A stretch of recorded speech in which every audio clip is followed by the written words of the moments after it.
À la une de l'actualité dans cette édition, agenda du président du Faso à Dakar en marge de l'investiture du chef de l'État sénégalais, Roch-Marc Christian Kaboré accorde une série d'audiences à des personnalités et à des entretiens avec des homologues. On vous fait le point des échanges dès le début de ce journal. En Algérie, l'annonce de la démission du président Bouteflika avant la fin de son mandat, la présidence algérienne l'indique, ainsi que des mesures pour assurer la continuité du fonctionnement de l'État durant la période de transition. Le peuple algérien, lui, est sur ses gardes. Bonjour, merci de vous joindre à nous pour ce tour d'horizon des actualités de la mi-journée sur la télévision du Burkina. Cela dit, pour ouvrir ce journal, direction le Sénégal pour feuilleter le carnet d'audience du président du Faso à Dakar en marge de l'investiture du président sénégalais Macky Sall. L'agenda de Roch-Marc Christian Kaboré pour la journée du 1er avril est marqué par des entretiens avec plusieurs personnalités et des entrevues avec des homologues. Le chef de l'État burkinabé a rencontré, entre autres, les présidents du Niger et du Mali dans le cadre du G5 Sahel. La synthèse des audiences et entrevues avec Ismaël Dilouma Sirima. Adama Barrow, président de la Gambie, reçu par le président du Faso. Les deux personnalités ont parlé de coopération entre les deux États. Avec l'Éthiopie, il était également question de coopération. Et selon la présidente du pays des Négresse, il est temps que l'Éthiopie s'intéresse à l'Afrique de l'Ouest et aux pays francophones.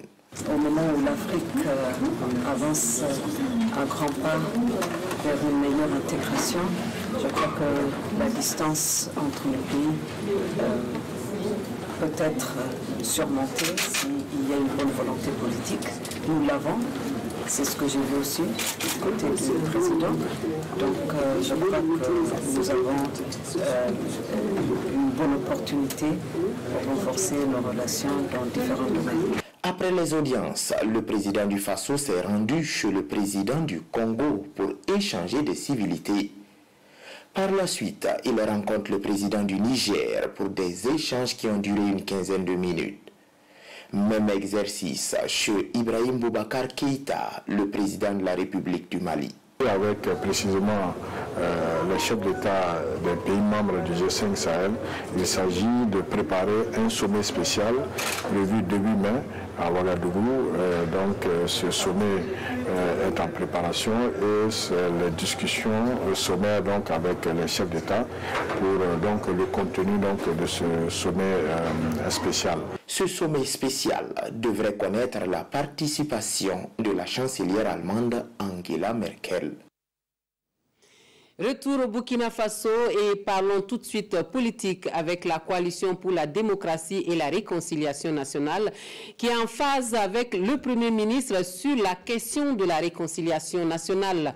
Une délégation de la CODER conduite par son président Ablassé Ouedraogo s'est entretenue avec le chef du gouvernement burkinabé dans l'après-midi d'hier au Premier ministère sur invitation de ce dernier. La CODER, à l'issue des échanges, se dit rassurée par la volonté du Premier ministre de faire de cette question de la réconciliation nationale une priorité absolue. Le point complet des échanges avec Idrissa Warga et Nathalie Savadogo. La réconciliation nationale, c'est le sujet qui est au cœur des échanges entre le Premier ministre et la coalition pour la démocratie et la réconciliation nationale, CODER. Pour cette coalition, la construction d'un Burkina prospère se fera avec tous les fils et filles de la nation. Et cette rencontre a été une occasion pour la CODER de remettre son mémorandum pour la réconciliation nationale. Il nous a rassuré que la réconciliation nationale était une nécessité impérieuse pour notre pays. Et il nous a aussi confirmé que c'était un impératif catégorique si on voulait construire la nation Burkina Faso. C'est bien ce que la CODER a dit depuis plus de 3 ans et nous avons saisi cette excellente occasion pour lui remettre en main propre le mémorandum pour la réconciliation nationale au Burkina Faso. Ce qu'il a dit, qui nous réconforte, c'est qu'il est en train d'amorcer un dialogue sur instruction de son Excellence le Président du Faso. Et nous sommes convaincus, et il a dit que c'était son intime conviction, que d'ici la fin de son mandat, le processus de la réconciliation nationale allait pouvoir démarrer. Nous avons expliqué au Premier ministre la nécessité de faire retourner tous les exilés burkinabés qui se trouvent actuellement hors du territoire national, parce qu'il ne saurait y avoir de réconciliation nationale si d'autres personnes ne se sentent pas concernées. La réconciliation nationale, c'est l'affaire de tous les Burkinabés et ensemble. Cet entretien qui a duré plus d'une heure d'horloge est jugé fructueux selon les membres de la CODER qui repartent réconfortés dans l'espoir que leur mémorandum sera pris en compte. Question de ramener les Burkinabés à se réconcilier avec eux-mêmes. Autre actualité, le gouvernement burkinabé et 3 de ses principaux bailleurs de fonds, à savoir la Banque mondiale, la Banque africaine de développement et le Fonds international de développement agricole autour de la même table pour la 6e revue conjointe des portefeuilles de ces institutions financières.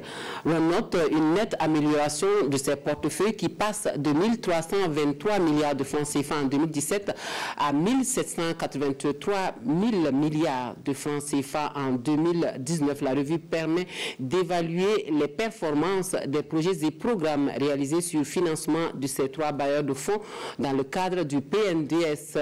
L'ouverture des concertations ce matin à Ouagadougou avec Ali Doubadini et Moumouni Soubega. La Banque mondiale, la BAD et le FIDA, 3 partenaires techniques et financiers engagés dans la mise en œuvre du PNDES.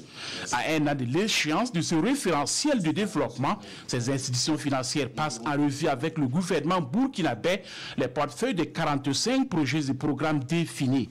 Des portefeuilles qui sont passés de plus de 1327 milliards en 2017 à plus de 1787 milliards de francs CFA à la date du 28 février 2019. La Banque mondiale, la Banque africaine de développement et le Fonds international pour le développement agricole interviennent donc dans plusieurs secteurs variés au niveau du Burkina qui vont donc des infrastructures à l'agriculture en passant par les ressources hydrauliques, l'enseignement et l'énergie.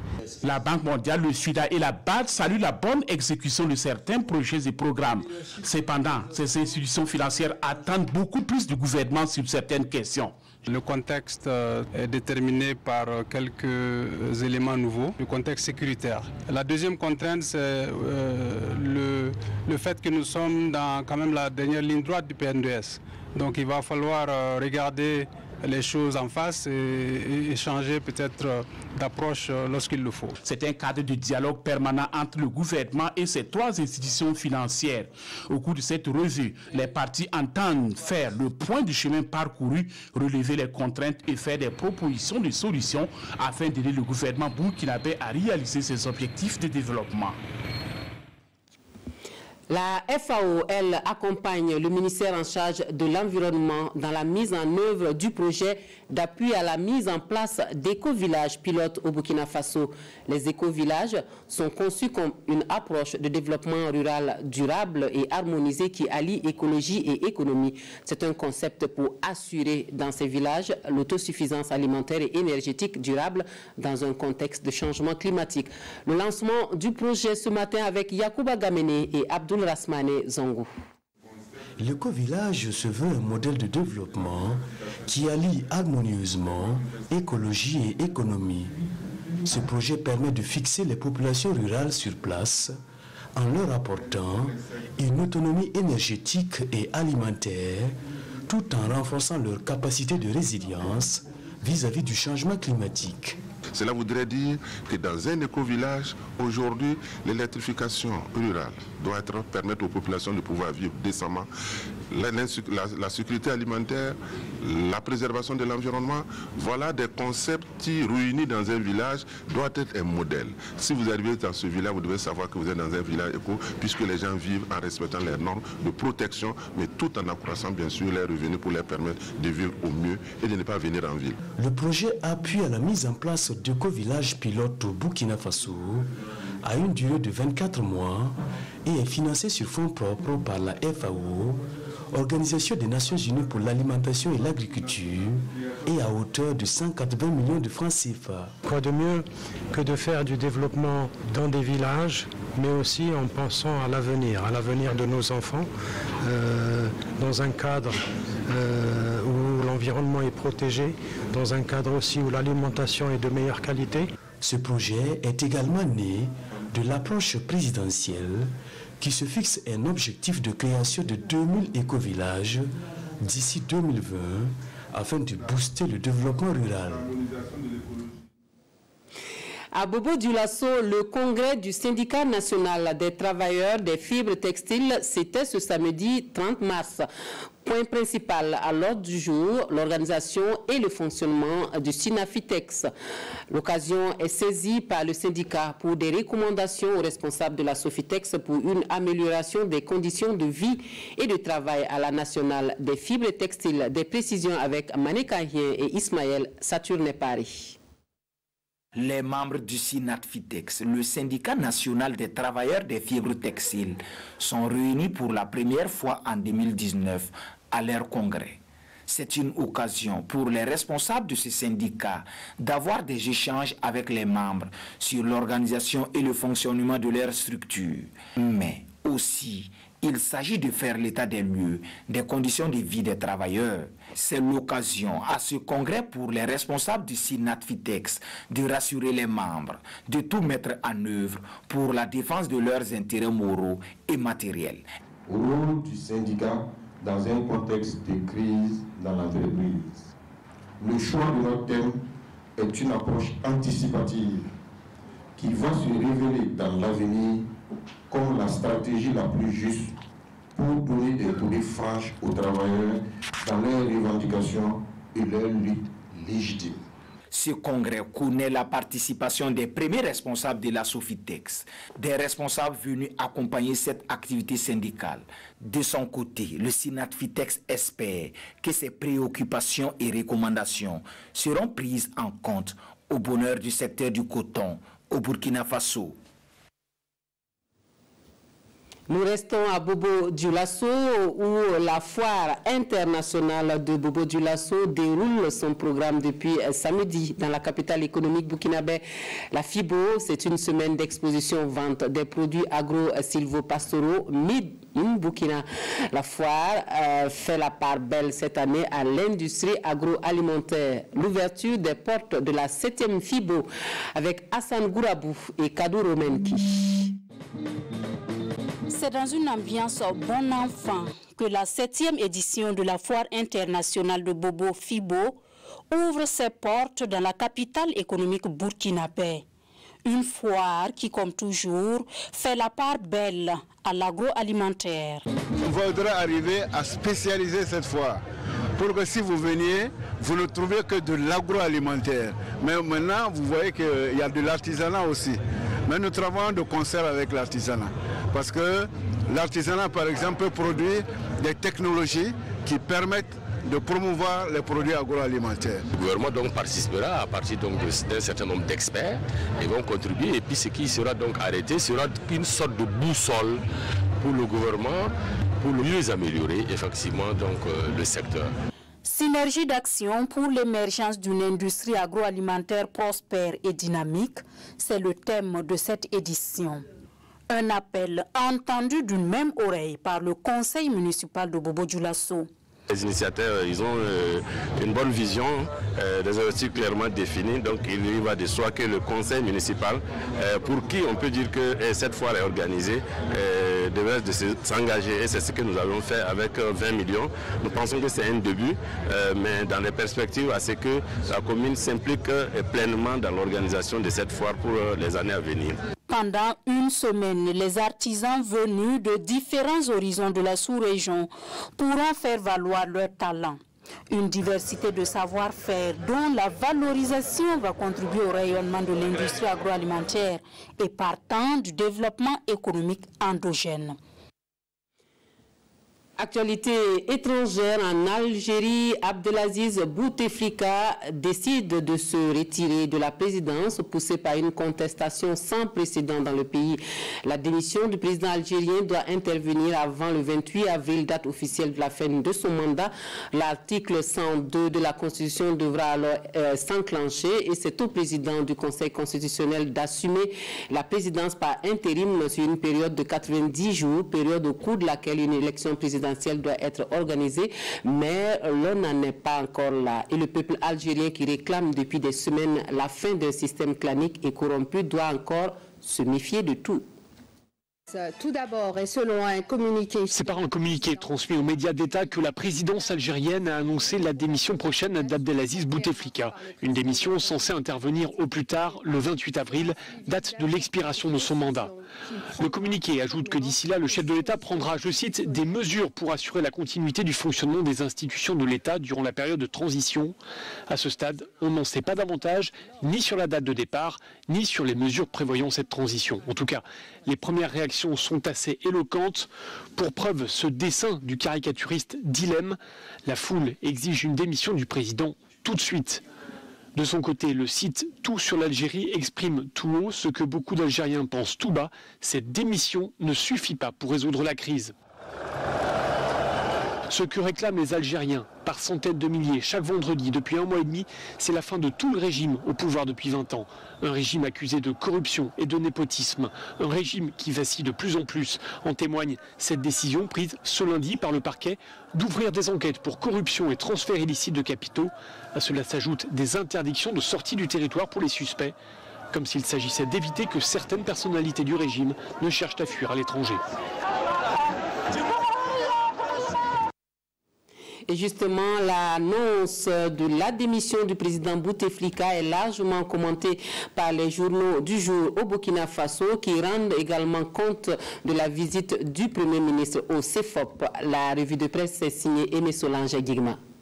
À la une de parution du jour, Christophe Dabiré prend langue avec le CEFOP, indique l'observateur Palga, en vue de préparer le terrain, souligne aujourd'hui au Faso pour le prochain dialogue politique national voulu par le président du Faso, précise l'Express du Faso.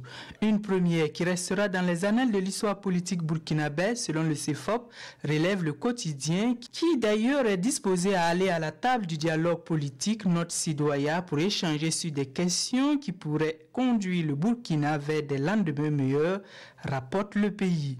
L'adoption de la nouvelle constitution par voie référendaire pourrait être un des sujets d'échange de ce dialogue, un sujet qui fait couler beaucoup d'encre d'après l'observateur Palga.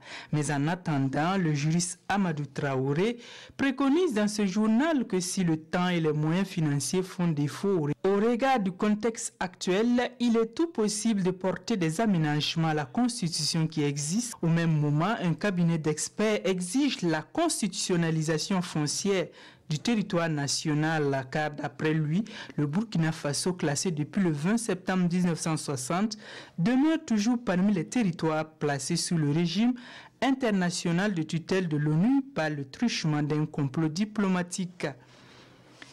Démission annoncée de Bouteflika avant le 28 avril, le vieux Moudjahid rend les armes, indique l'observateur Palga. C'est peut-être une transition piégée en héritage qui se profile d'après aujourd'hui au Faso, ou une ruse de guerre selon le journal Le Pays. Bien malin qui saura répondre à cette question. En attendant, le pays retient son souffle et vit au rythme des tâtonnements d'un régime aux abois et des mobilisations hebdomadaires du vendredi qui risque une fois de plus de faire le plein des rues à la 7e semaine de contestation, martèle ce journal. Il reste à souhaiter qu'un compromis soit trouvé entre le pouvoir et la rue sur les termes de la transition avant cette échéance pour éviter à l'Algérie le chaos, conclut Sidoya.